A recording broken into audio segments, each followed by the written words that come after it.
cakapan antara kritik dan jawaban dari negara. Tapi kalau kritik dibungkam, rakyat tidak terserahkan, kebijakan tidak terkoreksi, apalagi kalau kritik lalu kriminalisasi. Emang ada? Nggak ada. Ya, yang ada tuh di Konoha sana. Nah, kalau di negeri kita ini semua kritik diterima dengan baik. Amin. Suasana pun terang benderang.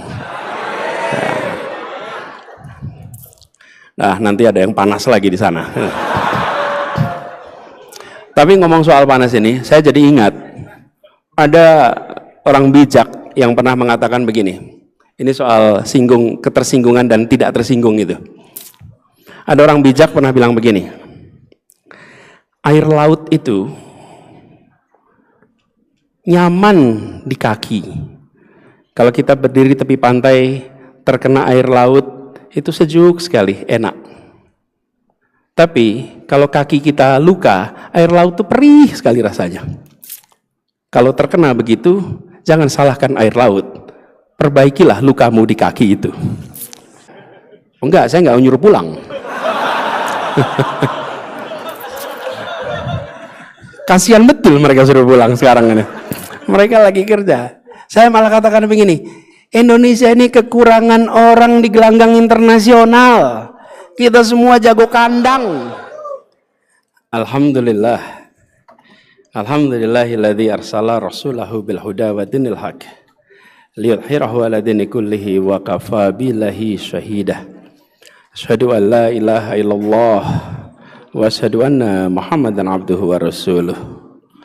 Allahumma shalli wa sallim wa barik ala sayyidina Muhammad wa ala alihi wa ashabi ajmain. Rabbi shrah li sadri wa yassir li amri wahlul 'uqdatan min lisani yafqahu qawli. Raditu billahi rabbah wa bil islami dinah wa bil muhammadin nabiyya wa rasulah. Rabbi zidni ilman warzuqni fahma. Amin. Amma ba'du. Jamaah salat tarawih Masjid Salman rahimakumullah, wabil khusus Rektor ITB Profesor Tata Cipta Dirgantara, terima kasih yang telah menghususkan hadir pada malam hari ini salat tarawih bersama-sama. Yang saya hormati Ketua Umum Yayasan Pembina Masjid Salman ITB, Prof. Suwarno, Sekretaris Pembina Bapak Sarif Hidayat sekaligus moderator tadi, dan Ketua Pengurus Rumah Amal Salman Bapak Mipi Ananta Kusuma, Direktur Wakaf Salman Bapak Hari Utomo, dan hadir juga perwakilan Bank Indonesia Pak Muhammad Nur, dan yang saya banggakan para mahasiswa Bandung yang sama-sama hadir di tarawih pada malam hari ini.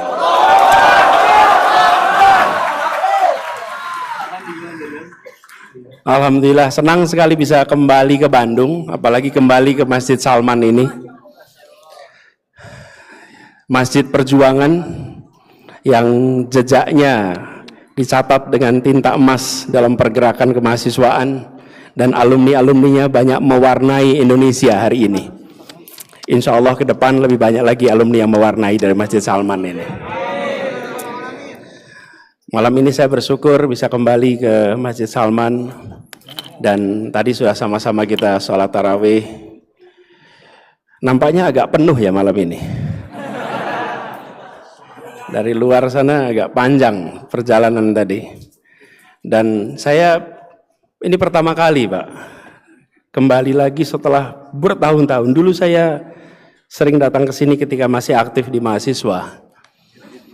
Bersama teman-teman ITB waktu itu, suka ke sini. Tapi tidak ingat suasana di malam, karena kebanyakan kita di sini kalau siang. Malam hari ini datang, suasananya agak remang-remang di sini. Bukan karena efisiensi ya. Bukan ya. Barangkali Listrik di sana, saya perhatikan Pak, listrik di sana agak redup, tapi bagian imam terang benderang. Yang di sini tidak mengalami efisiensi, yang di sana mengalami efisiensi ya.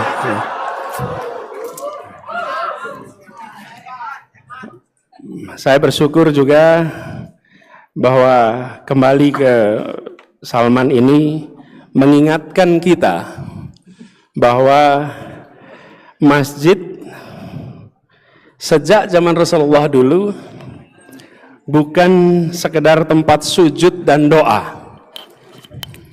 Kalau ada yang mengatakan masjid sekedar tempat sujud dan doa, salah.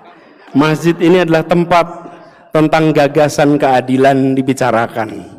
Masjid ini tempat tentang pesan-pesan kehidupan yang berkeadilan itu diungkapkan. Masjid ini tempat mencerahkan. Masjid ini pusat peradaban. Karena itu banyak urusan-urusan dibahas di masjid. Dan alhamdulillah Masjid Salman meneruskan tradisi itu.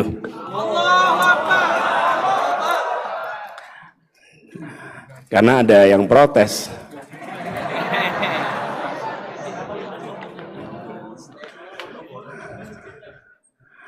Tapi kita semua sadar bahwa masjid tidak sekedar tempat untuk ibadah mahdhah. Dan kita juga melihat terjadi perubahan zaman. Di masjid ini kita membaca tanda-tanda perubahan zaman itu. Dan harus selalu antisipatif dalam baca perubahan zaman. Berapa waktu yang lalu Pak Rektor, saya sempat bertemu dengan alumni ITB, tapi pada waktu itu era kampanye Pak. Jadi tidak di dalam kampus. Pada waktu itu saya cerita, dulu saya kalau datang ke kampus ITB selalu terima tulisan selamat datang putra-putri terbaik. Alhamdulillah sekarang sudah ditambah. Selamat datang putra-putri terbaik dan calon pemimpin masa depan. Cuman karena tambahannya sekarang antrinya masih panjang. Besok baru nanti. Nah, malam ini saya dapat tugas untuk bicara tentang demokrasi, berpikir kritis. Saudara-saudara sekalian, ketika Rasulullah Muhammad SAW memimpin di Madinah selama 10 tahun, itu tahun 622 sampai 632, 10 tahun. Pada masa itu adalah masa di mana syura, musyawarah, percakapan, kesetaraan itu hadir. Dan yang menarik, yang ini saya ingin bahas kemudian, ketika baginda Nabi besar Muhammad SAW wafat, diteruskan dengan 4 khalifah al-Rasyidin. Dalam periode 29 tahun, dari 632 sampai 661.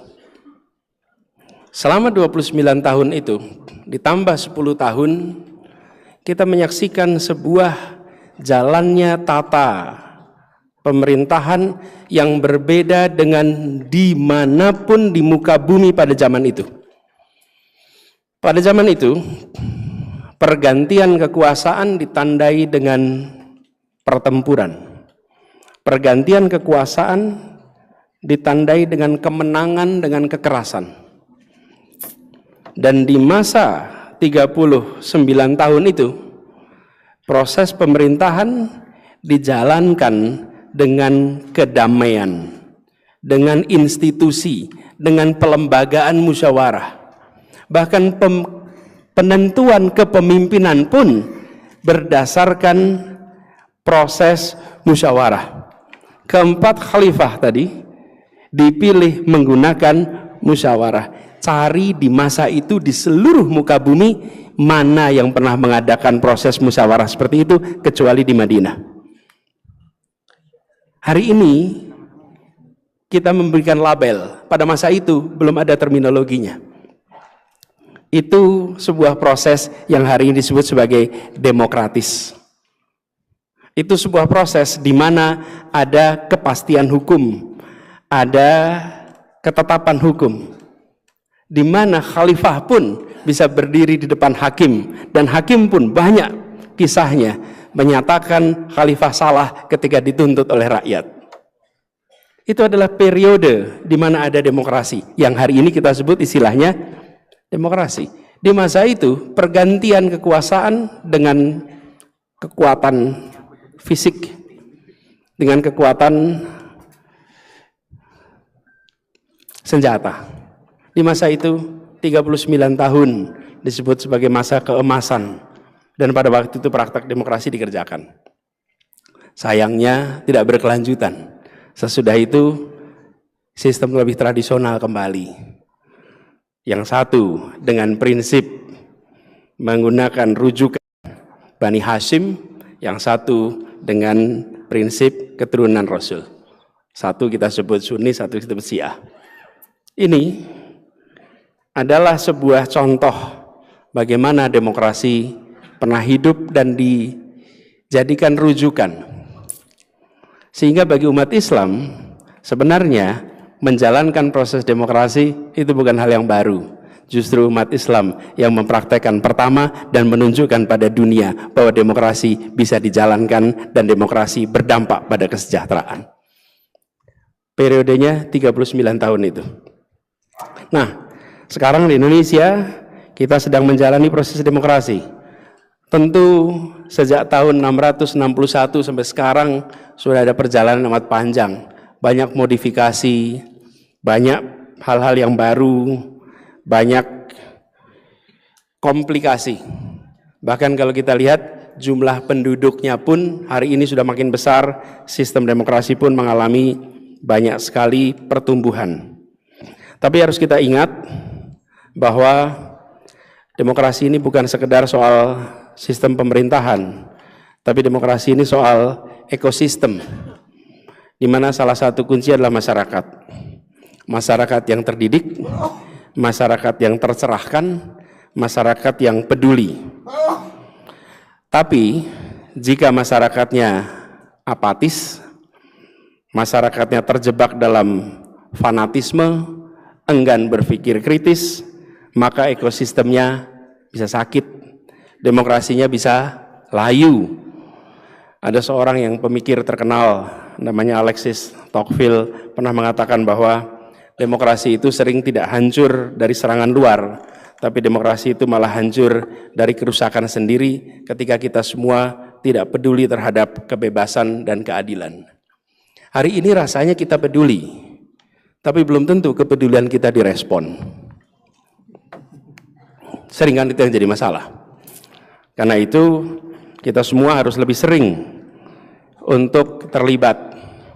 Di kampus saya sering berdiskusi dengan teman-teman mahasiswa dan banyak sering menemukan statement, "Pak, saya tidak peduli dengan politik. Saya tidak peduli dengan siapa yang memimpin.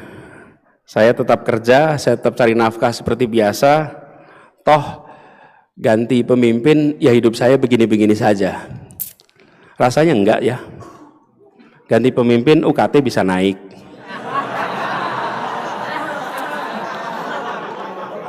Ganti pemimpin banyak. Jadi saya ingin kasih disclaimer dulu nih ya. Saya ketika bicara pemimpin itu bukan hanya tingkat nasional, tapi tingkat regional, tingkat lokal.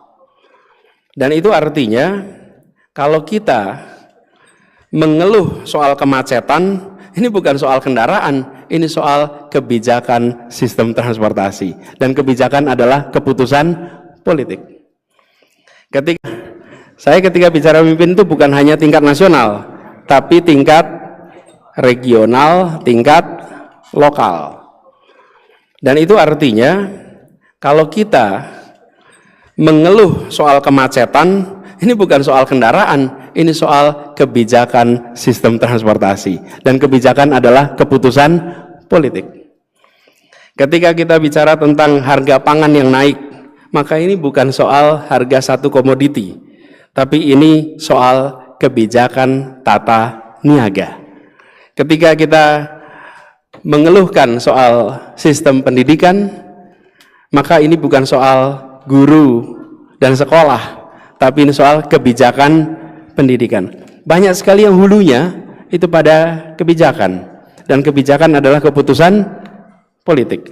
Karena itu kita semua harus sadar bahwa tidak bisa kita menganggap bahwa biarkan demokrasi diurus oleh mereka yang peduli, dianggap diurus oleh tokoh-tokohnya saja. Kita tidak peduli, tidak bisa.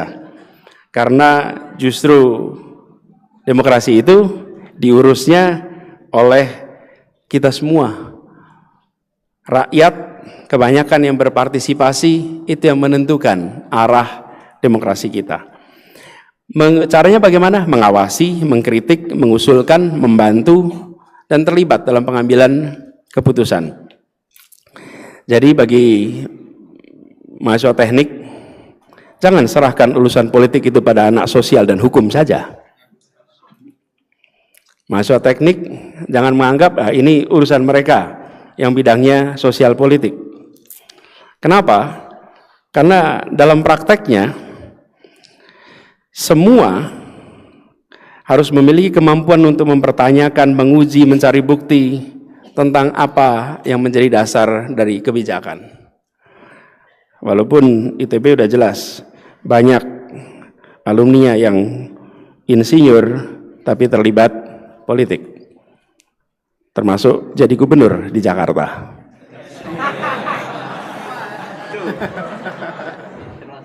Ada yang mau hijrah nggak jadi soalnya.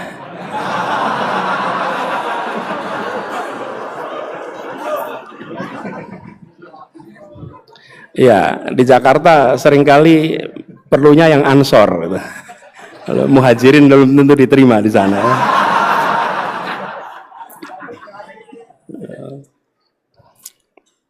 Walaupun sama-sama satu alumni ya. Nah, ini juga saudara sekalian yang saya ingin teruskan di sini. Bagi teman-teman adik-adik semua, terutama mahasiswa ITB, harus terdepan dalam urusan berpikir kritis. Karena salah satu tantangan terbesar dalam demokrasi adalah bagaimana mengambil keputusan yang baik, keputusan yang benar. Dan itu harus memiliki kemampuan berpikir kritis. Kritis itu beda dengan sinis. Dan kritis itu bukan berarti selalu menolak, selalu curiga. Berpikir kritis adalah tentang pemahaman yang lebih dalam sebelum kita mengambil kesimpulan. Para ilmuwan, filosof, intelektual dari zaman ke zaman menekankan soal kemampuan berpikir kritis. Al-Farabi bicara tentang bagaimana ilmu harus didasarkan pada logika yang benar. Ibnu Khaldun di Mukaddimahnya menekankan bahwa sejarah harus dibaca dengan skeptisisme metodologis. Jangan percaya begitu saja pada satu sumber, tapi lihat dari berbagai sudut pandang. Ini Ibnu Khaldun itu adalah salah satu bapak ilmu sosial dunia. Ibnu Khaldun lah yang pertama kali bisa menganalisa sejarah bukan sebagai dongeng, tapi sebagai ilmu. Dan Ibnu Khaldun yang kemudian dirujuk sekarang sebagai sebuah pendekatan path dependence. Sampai dengan sekarang, rujukan ilmu sosial salah satu yang utama adalah Ibnu Khaldun. Karena itu juga kita harus selalu kritis. Kritis, dan kritis itu persyaratannya inkuisitif. Selalu bertanya, selalu mempertanyakan. Nah, seringkali sistem pendidikan kita tidak memberikan ruang untuk bertanya dan mempertanyakan. Banyak bertanya seharusnya baik, tapi seringkali banyak bertanya, banyak masalah. Sering bertanya, diingat guru. Lebih banyak bertanya, dosen mengingat-ingat terus. Kita harus mengubah bahwa makin banyak tanya makin baik. Itu kalau dibuatkan grafik, sumbu horizontal dan vertikal. horizontalnya umur, vertikalnya adalah kekritisan. Yang menarik, di usia muda makin kecil anak makin kritis, makin tambah usia kekritisannya berkurang, inkuisitifnya berkurang. Seharusnya makin berumur makin kritis. Nah, kita membutuhkan yang makin hari makin kritis. Dan kritis ini akan menjadi tameng, saudara-saudara sekalian. Apalagi kita hidup di era yang banyak hoax. Kalau banyak hoax, saya pernah ditanya, apa menghadapi hoax? Cara menghadapi hoax adalah dengan memiliki kemampuan berpikir kritis. Kemampuan berpikir kritis adalah benteng dalam menghadapi hoax. Hoax itu akan dengan mudah diterima dan disebarkan ketika kita tidak mengkritisi isinya. Nah, ini juga dalam proses demokrasi. Ketika ada narasi, ketika ada pesan dari tokoh, dari siapapun, maka latih untuk mencari informasi, memverifikasi, mengecek ulang, memastikan akurat. Jadi di dalam masyarakat demokratis, walaupun ada suasana kebebasan berbicara, tapi kekritisan itu penting. Dan meneruskan soal kebebasan, saya ingin garis bawahi, kebebasan berbicara itu bukan berarti pendapat semua orang bobotnya sama. Kadang-kadang kita menyaksikan karena ada kebebasan berbicara maka bobotnya sama. Ya, kalau kita bicara tentang jembatan antara insinyur sipil dengan bukan insinyur sipil, kira-kira bobotnya besar mana? Insinyur sipil. Tapi seringkali sekarang atas nama kebebasan berbicara semua punya bobot untuk bicara apa saja. Dan kita seakan-akan kehilangan daya pilih mana yang sesungguhnya kita jadikan rujukan. Sama bicara moneter, ya antara ekonom dan non-ekonom tentu berbeda. Jadi soal kepakaran ini adalah sesuatu yang juga harus menjadi pegangan bagi kita. Dan bicara tentang kepakaran, saya rasa di kampus ITB ini stoknya banyak sekali. Masa COVID kemarin tadi seperti diceritakan, kami merasakan pasokan ide gagasan untuk menyelamatkan sesama. Walaupun banyak juga yang kuliahnya di bidang A, berkaryanya di bidang B. Tapi yang luar biasa adalah bagaimana insinyur teknik nuklir bisa menjadi menteri kesehatan. Itu menurut saya luar biasa. Mudah-mudahan bawa kebaruan yang sesungguhnya di sana. Saya lihat ada dalang luar biasa, budayawan luar biasa. Ketika dicek, ternyata lulusan matematika, Sujiwo Tejo.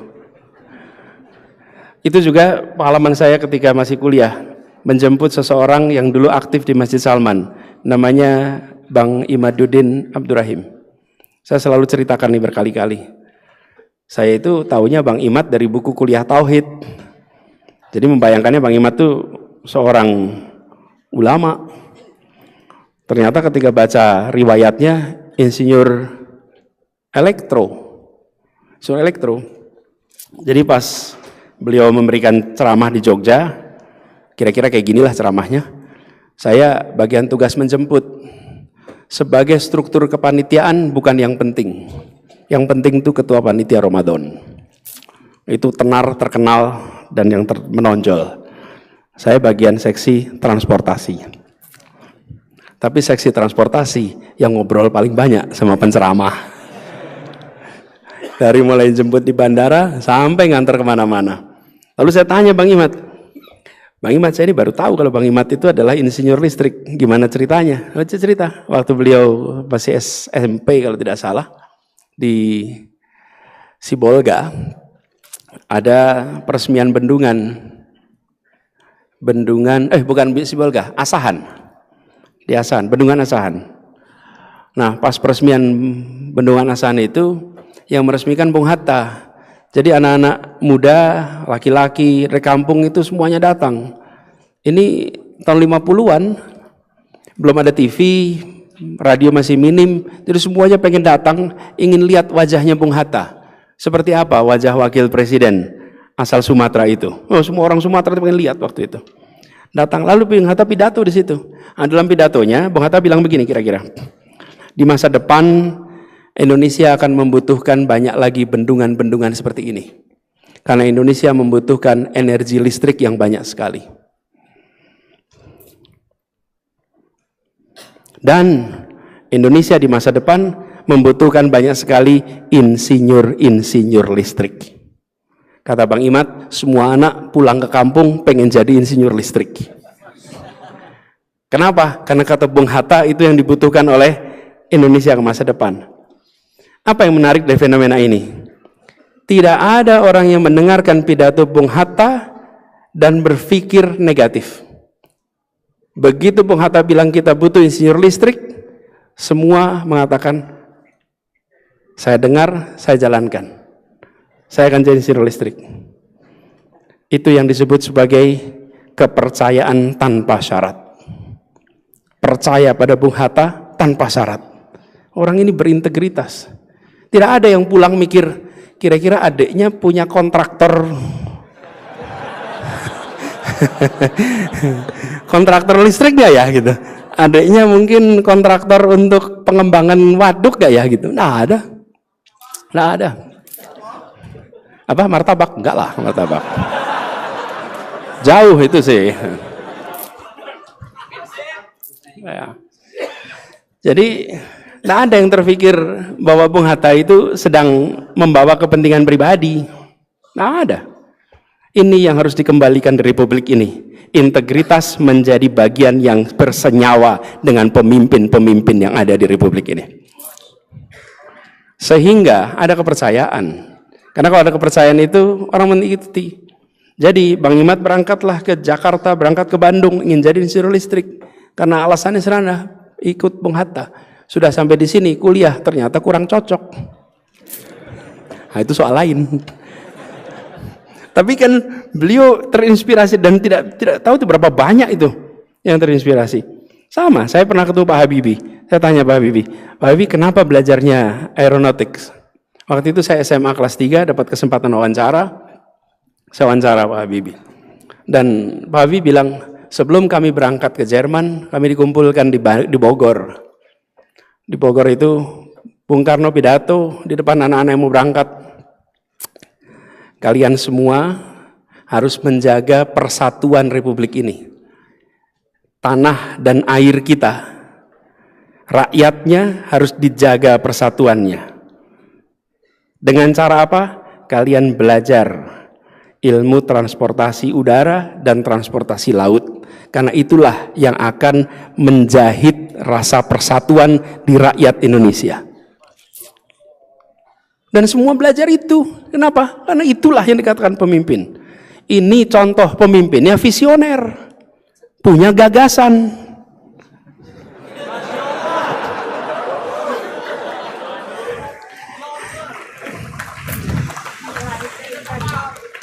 Memang ada apa? Ini kan saya lagi cerita Bung Karno punya gagasan. Bung Karno punya gagasan dan gagasannya diungkapkan lalu menjadi inspirasi. Kalau tidak ada gagasannya nggak pernah jadi inspirasi. Paling hanya bisa difoto. Tapi kalau gagasan dia menempel di dalam benak dan dia menjadi penggerak. Karena itulah kalau kita lihat mereka-mereka memiliki visi, memiliki misi, ditopang dengan integritas, ditopang dengan daya artikulasi yang hebat, maka dia menjadi pesan yang menginspirasi begitu banyak. Dan lihatlah apa yang terjadi. Karena itulah saudara-saudara sekalian, ketika kita berbicara tentang demokrasi pada hari ini, kita menginginkan demokrasi yang berjalan untuk kepentingan rakyat, bukan demokrasi yang berjalan untuk kepentingan sekelompok orang yang memegang kewenangan.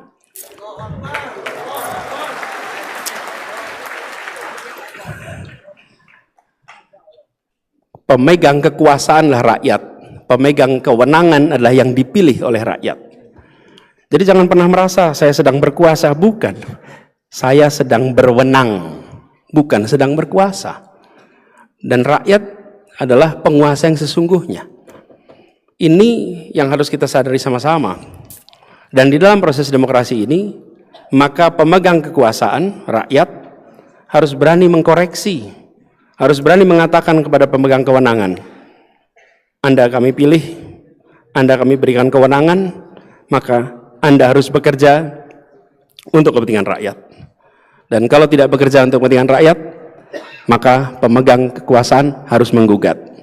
Nah, biasanya yang berani menggugat adalah mereka yang berada di luar kewenangan. Karena kalau sudah di dalam kewenangan, biasanya sulit. Karena itulah, saudara sekalian, dalam konteks demokrasi sekarang, kita harus kritis mempertanyakan, dan negara harus terbuka. Tidak boleh negara tertutup menghadapi kritik, menghadapi komentar. Saya pernah bertugas di pemerintahan. Waktu kami bertugas, yang disebut sebagai kritik itu banyak sekali. Apalagi kalau Jakarta lagi hujan.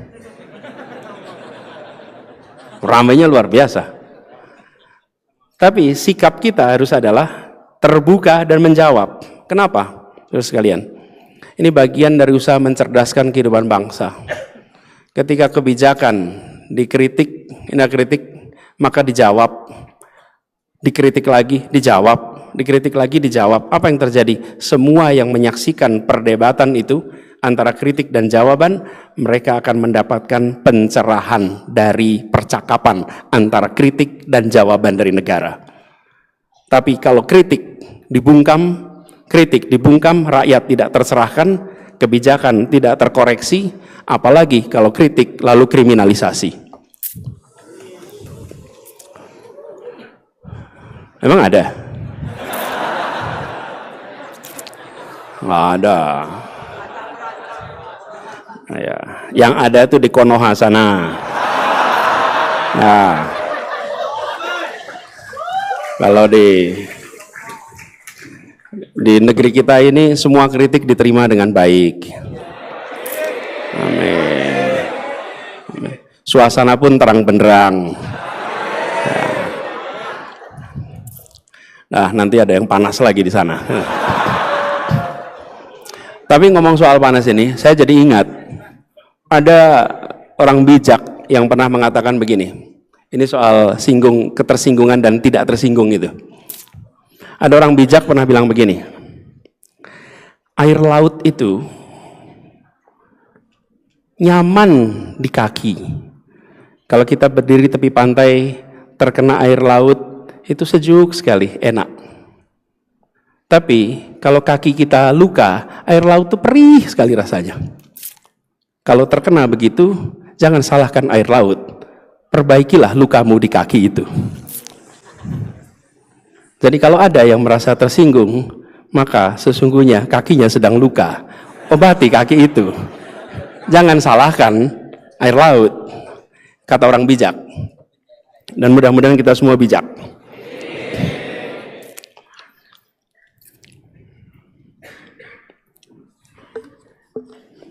Kita semua sedang menghadapi Indonesia yang sedang berat.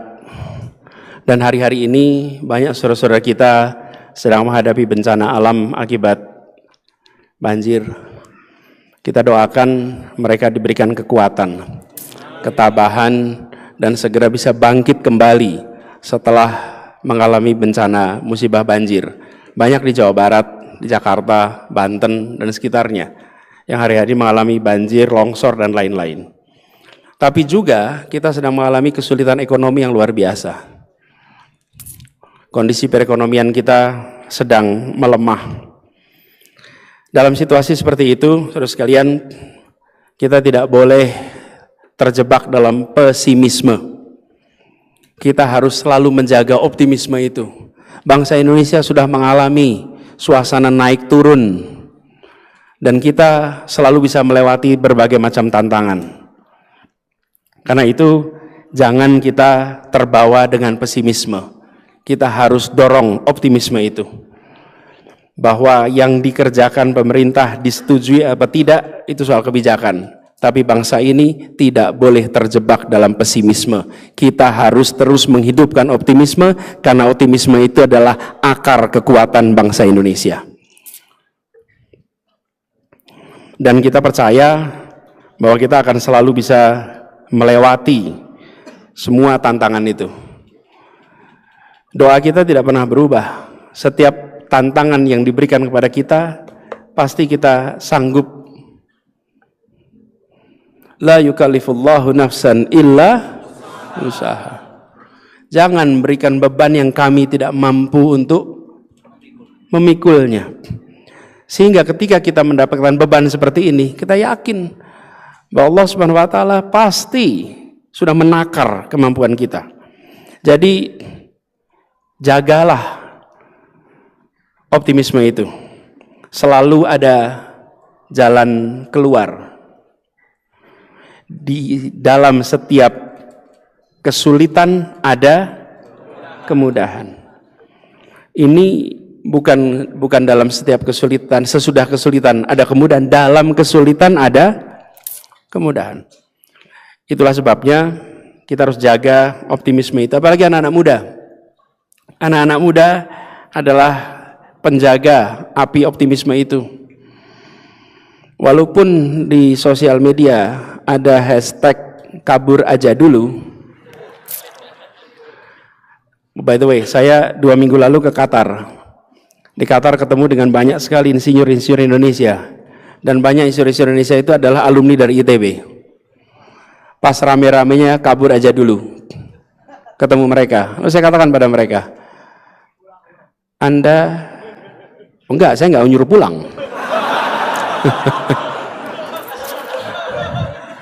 Kasihan betul mereka suruh pulang sekarang ini. Mereka lagi kerja. Saya malah katakan begini, Indonesia ini kekurangan orang di gelanggang internasional. Kita semua jago kandang.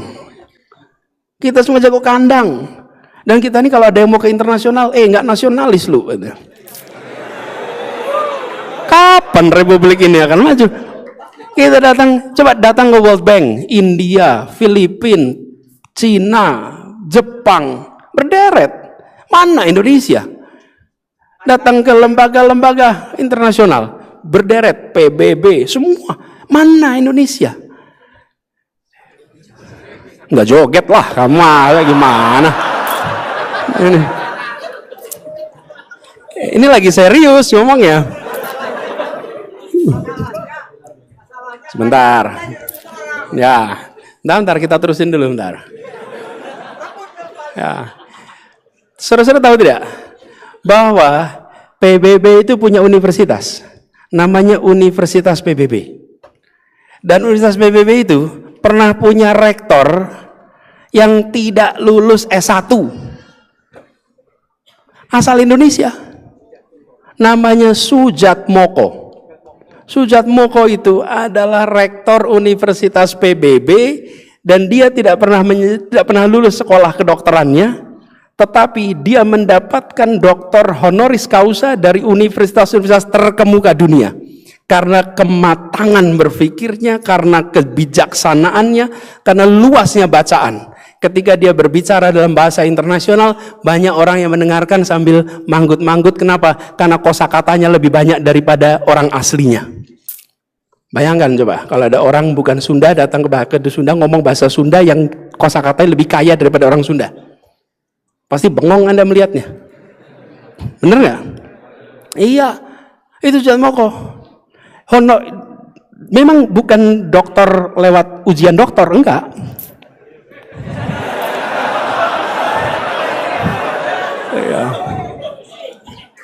Dia memang nggak ikut program doktor, tapi dia mendapatkan doktor honoris causa. Ada yang dokter humoris causa. Kalau ini honoris causa beneran. Dan dia menjadi rektor Universitas PBB. Jadi saudara sekalian, ini adalah contoh. Ada era di mana pribadi-pribadi. Jadi saya ketika ketemu para teman-teman insinyur di Qatar, saya sampaikan kepada mereka, saudara tidak berada di Indonesia, bukan pergi meninggalkan Indonesia, tapi berangkat membawa nama baik Indonesia ke gelanggang internasional.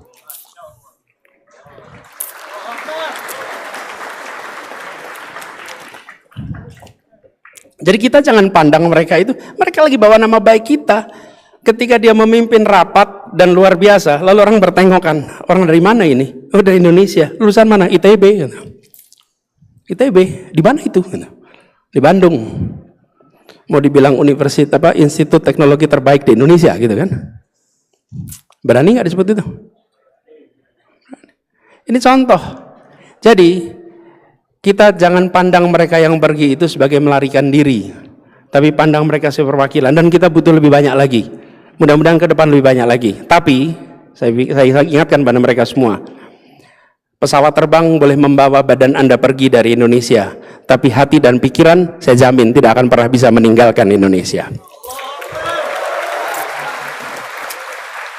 Terus bantu Indonesia, bantu dengan pikiran, bantu dengan kekuatan finansial, bantu dengan gagasan. Dan kalau kita punya banyak orang-orang di sana, apa yang terjadi? Kita dengan mudah akan bisa mendapatkan lobby-lobby untuk kepentingan Indonesia. Hari ini sering kita kesulitan. Dulu kita punya tokoh-tokoh di tempat itu, seperti saya sampaikan tadi, yang namanya Sujatmoko. Nah, mudah-mudahan kita nanti punya lebih banyak yang seperti itu. Sehingga kita bukan hanya tuan rumah di negeri sendiri, tapi bisa menjadi tamu memesona di negeri orang.